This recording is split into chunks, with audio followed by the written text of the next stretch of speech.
Good evening. It gives me a great pleasure to welcome our in-person guests and as well as our online community. This time, the Tweeds County Board of Education meeting is called to order. The time is, today is June the 10th. The time is 6 p.m. I ask everybody to stand for the Pledge of Allegiance, and we'll pause for a moment of silence.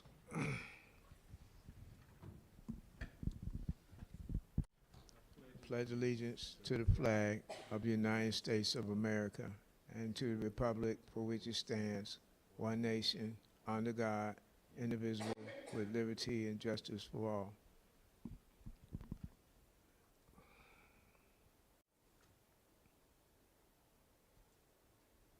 Thank you.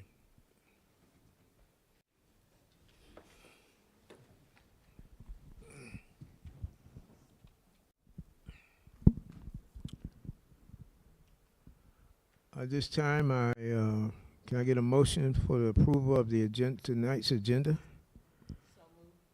Okay. Okay, a motion to approve the agenda has been properly made by Ms. Blackshear and second by Ms. King. Are there any discussions? Okay, all in favor, raise your hand. Okay, the motion passes unanimously. Okay, we've all had an opportunity to review the minutes from May 13th regular board meeting as well as the call session on May 20th. Are there any corrections?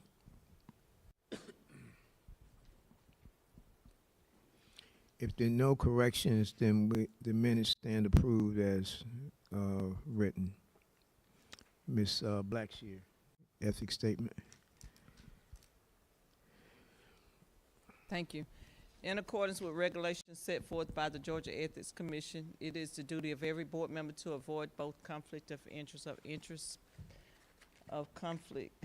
Is there any conflict of interest scheduled before us or appearing on our proposed agenda?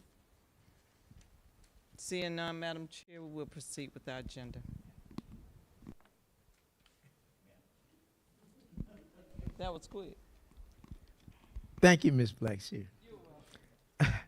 At this at this time, do any of the board members have any comments or remarks? If not, Mr. Superintendent,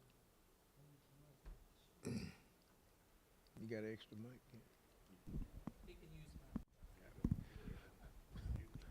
Good evening, Mr. Chair, Vice Chair, board members, all of those who are with us in person and those who are joining us virtually.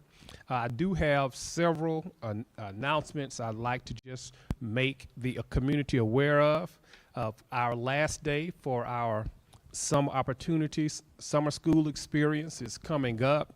It's going to be on Wednesday, June the 18th, because that Thursday is Juneteenth.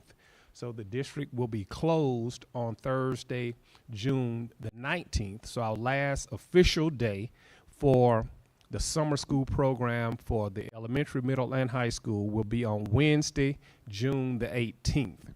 I also want to take this opportunity to remind our families and our students that our retests are also going on currently for the Georgia milestones for our students who are in the end of courses and who are participating in our summer school program. So the schedule is there on the screen for you. Our American literature in the course retest actually started today. Section 1 and Section 2 will be tomorrow on June the 11th for those students who scored at that beginning level that was identified for American literature, have an opportunity to improve their score. The Algebra 1 students who have an opportunity to retest will be able to retest this Thursday on June the 12th. And the biology and U.S. history in the course retest will all be conducted on next week, Tuesday, June the 17th. So make sure that if your children are a part of that retest for the end of course for high school, that they get a good night's rest, get to summer school on time so we can get them situated in our testing environment so they'll have the most best opportunity to do their very best. And lastly, I just want to make sure the community knows that Live Well Twigs is sponsoring a health fair, the Health Fair 2025. It will be conducted on this Thursday, June the 12th, from 11 a.m. to 1 p.m., and that's going to be in the gym at Jeffersonville Elementary School. So I know there'll be lots of vendors, health-related vendors out, so if you would like to come and take part in that health fair, please come to Jeffersonville Elementary School this coming Thursday, June the 12th, from 11 a.m. to 1 p.m. Mr. Chair, that concludes my announcements. Thank you, Dr. Bullock. Because with the retests, have the kids already, have you got good feedback that they are coming to? Yes, we have. First of all, board members, we're excited about the preliminary results that we got for our end of course. We can't wait to share it. I'm eager to share it with you. And we have great participation with students that we've invited to our summer school program to retest. So we are expecting a good turnout for the retest. We had started today. We'll do American Lit tomorrow, and then Algebra 1 will conclude this week on Thursday. And then next week we have 1 day of testing, but we have 2 different groups of students testing that day. Our biology students will test, and our retest, and our U.S. history will retest. But we have had good participation.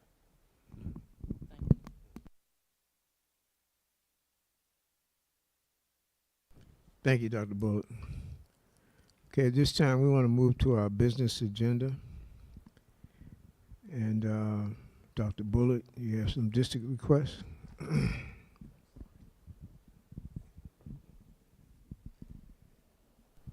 Yes, sir. Board members, we do have a few field trips that we'd like to thank you for your support and request your approval on. On the last week of school, our high schoolers had their senior week and participated in the senior outing at Rigsby's on the 20th, and our FFA did travel to Fort Valley on the 2nd of June for the FFA Leadership Camp.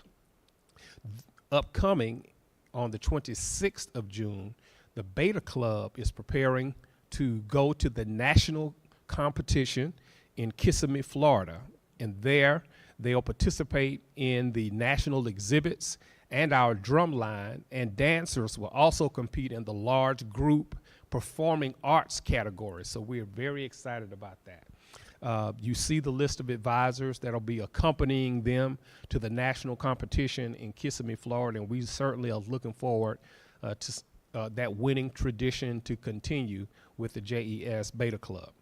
The Lady Cobras request your permission to travel to Tallahassee, Florida on the 27th of June for a summer basketball camp. And on the 27th also, there will be about 11 to 15 students that will travel with Mr. Shepard and myself to Atlanta to Georgia Tech. Our partnership with Georgia Tech, those students will be going through and touring the Agri-Tech department, and Georgia Tech wants those students and Twiggs County to participate in an agricultural project. They're actually purchasing all of the equipment. The students in the computer science program will code that equipment, and it will be a part of the agricultural tech experience that they're having at Georgia Tech, but it'll actually be happening here on Twiggs County's campus. So we'll make that trip with your approval on Friday, the 27th of June. And that concludes our district request for this month. Thank you, Dr. Bullock. You've heard the district request. Can I get a motion to approve the district request?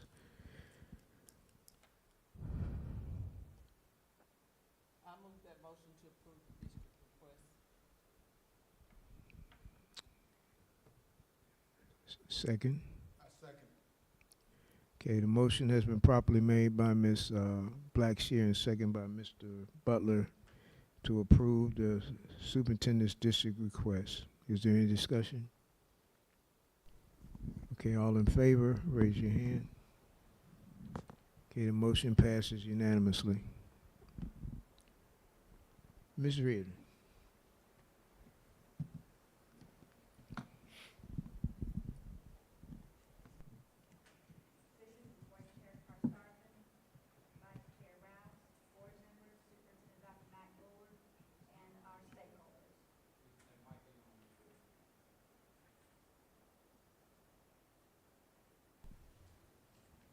Thank you.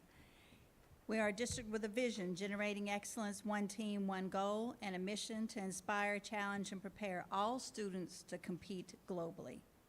And we cannot prepare these students if they are not in attendance at school.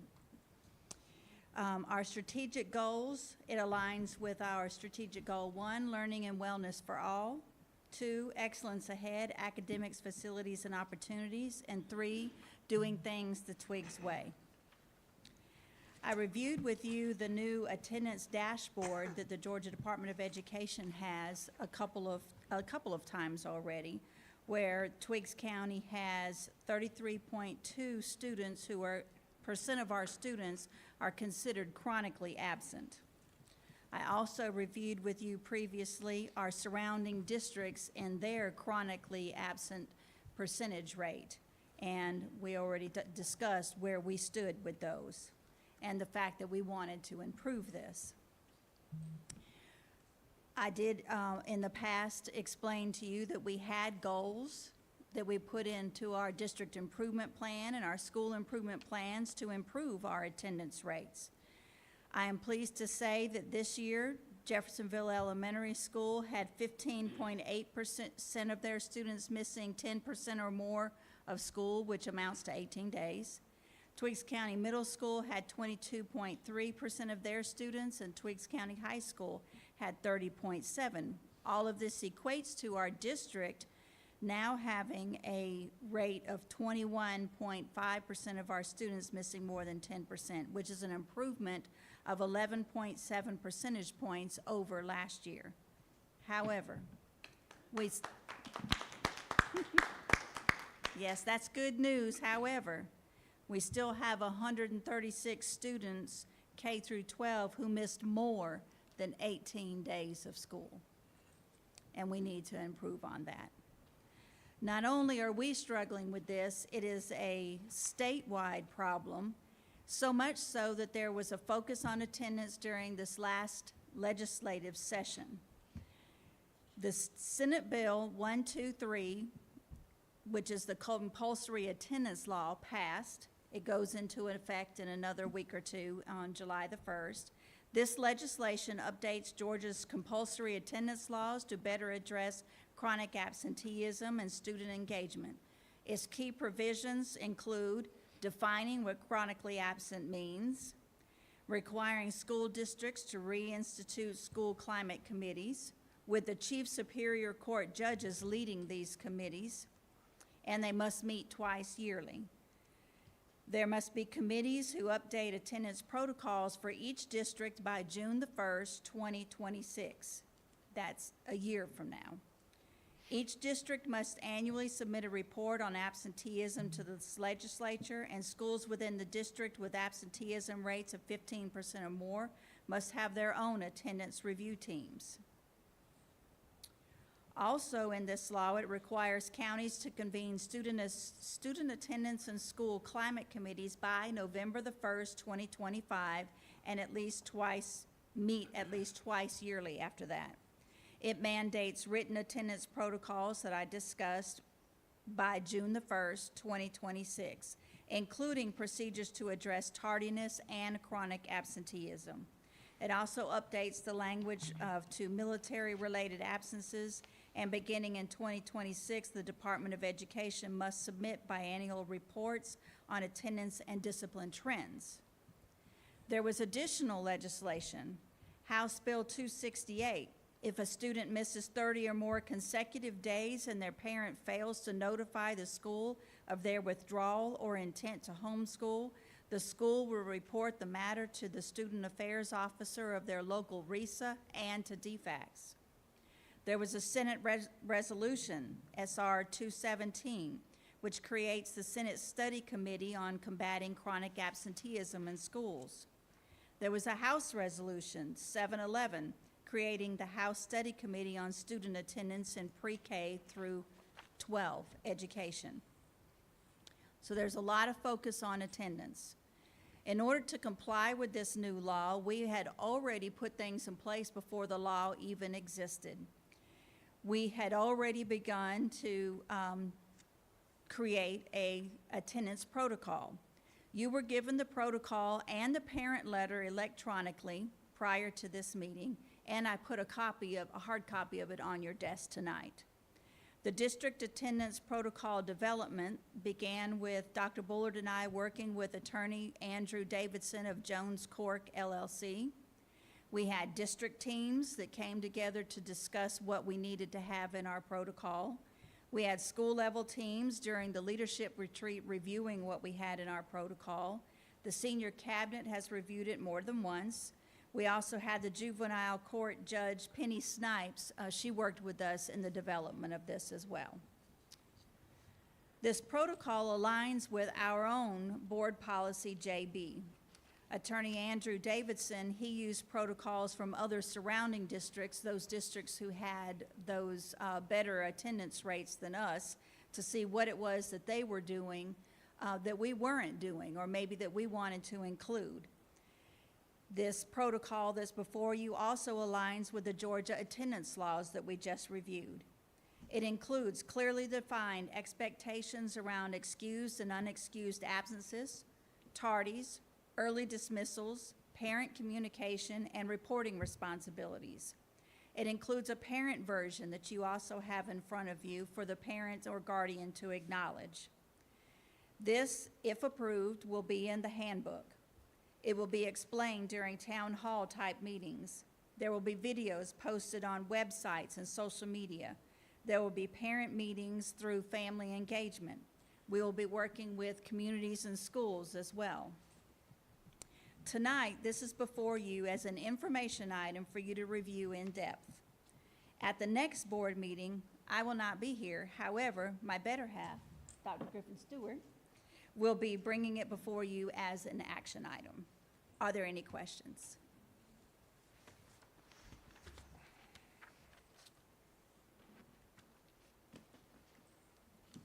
As far as attendance, is it incentive that we're trying to give the kids to kind of motivate them to come to school? Is there an Is there incentive? anything that we can give the kids or, you know, to motivate them to come to school? The schools have been, that's been part of what has improved it up to this point, that the Okay. schools, Ms. Jenkins and her staff, they do through PBIS. They have, that's part of their rewards that they get rewarded depending on, you know, if you had perfect attendance in a certain time frame. They At both schools, they do, at all three schools.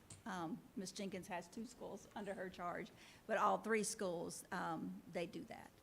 Yes, already. Okay, I was just wondering, was it anything extra that's Right. There's both on the positive side to reward, and then there's also on the punitive side, punishment if things don't occur like they're supposed to. Yes, ma'am. My question is this. I saw it said Wilkinson County was at 5.1. So what did we learn from the other counties? What were they doing different that we're not, or that we can do? Much of that's in that protocol that you see. It mirrored what the protocol is. Some of the things that they put into place is that punitive action. That's why we had Judge Penny Snipes on this as well, because she would be the one our parents would stand before. She's not the one that Wilkinson County's parents stand before, but she works in conjunction with their, you know, with the juvenile court system as well. That the parents have their part of their responsibility. That would be their consequence, is a better word than a punishment. All right, thank you. I have a question for you. Mrs. Reardon, if we approve this protocol that we have before us, when will you enforce it? The protocol, pieces of it will go into force immediately. There are things that will be put into place as far as procedures, expectations. There are some parts of it that are in there, such as holding parents accountable, coming before a board if you've already missed 10 days on the previous year. Well, this year, we wouldn't hold them accountable for this past year because this wasn't in place. But that following year, then they would be held accountable for that they would be part of that review committee that you see in that protocol at that time, because they're already, if you've had a pattern of missing that many days of school, we want to put things in place to support them to stop that from happening in the next school year. But this would go into the handbook for next school year if it's approved, and the parent letter would also go in the handbook if approved.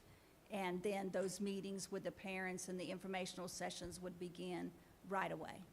During open house, there would be some meetings with that and some information with that as well. Okay, thank you. I just wanted to make sure. Are there any other questions? Thank you, Ms. Reed. Thank you.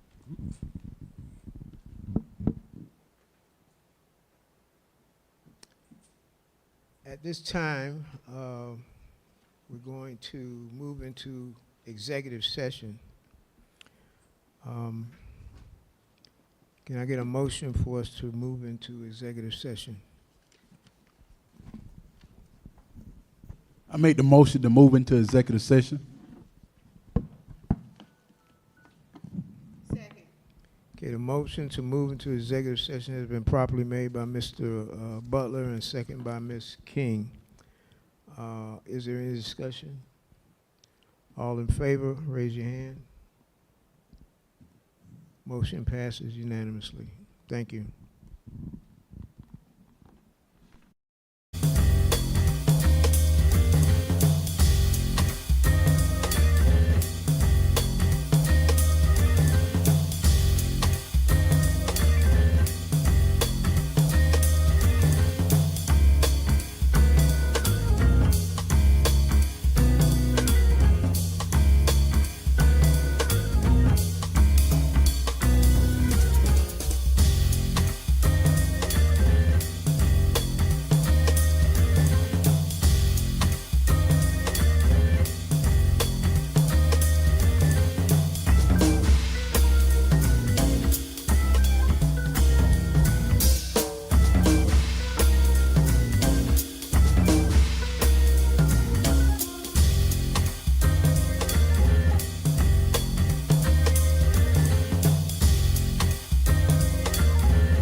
At this time, I need a motion to return from executive session.